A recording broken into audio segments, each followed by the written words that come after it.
মৰমৰ ছাত্ৰ-ছাত্ৰীসকল, আজিৰ ভিডিঅ'টোত আমি দূৰত্ব আৰু হৰণৰ মাজৰ পাৰ্থক্যটো এটা উদাহৰণৰ সহায়ত বুজিবলৈ চেষ্টা কৰিম।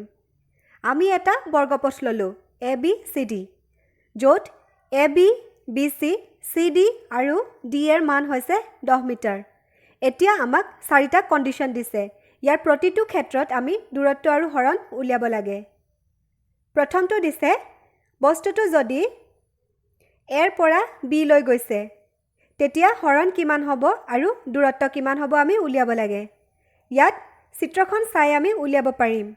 চোৱা, A ৰ পৰা B লৈ যাব হ'লে দূৰত্ব অতিক্ৰম কৰিব লাগিব 10 মিটাৰ। ইয়াত মাৰ্ক কৰাই আছে। চাই আমি বুজিব পাৰিম। আৰু হৰণ কি হ'ব?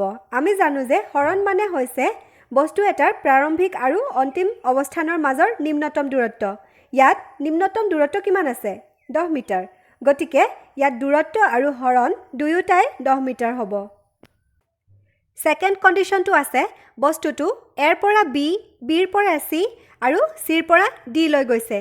ইয়াত দূৰত্ব হ'ব AB plus BC plus CD, অৰ্থাৎ 10 plus 10 plus 10 is equal to 30 metre. হৰণ কিমান হ'ব বাৰু? ইয়াত প্ৰাৰম্ভিক অৱস্থান হৈছে A পইণ্টটো আৰু অন্তিম অৱস্থান হৈছে D।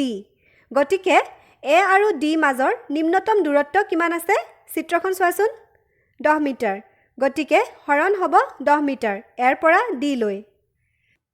থাৰ্ডত আছে, বস্তুটো A ৰ পৰা B, B ৰ পৰা C, C ৰ পৰা D আৰু D ৰ পৰা পুনৰ A লৈ যায়। তেতিয়া দূৰত্ব আমি পাম 10 plus 10 plus 10 plus 10 is equal to 40 metre. আৰু হৰণ হ'ব 0, যিহেতু প্ৰাৰম্ভিক আৰু অন্তিম অৱস্থান একে হয়, সেইবাবে হৰণ 0 হ'ব। লাষ্ট কণ্ডিশ্যনটো আছে, বস্তুটো A ৰ পৰা B আৰু B ৰ পৰা C লৈ গৈছে।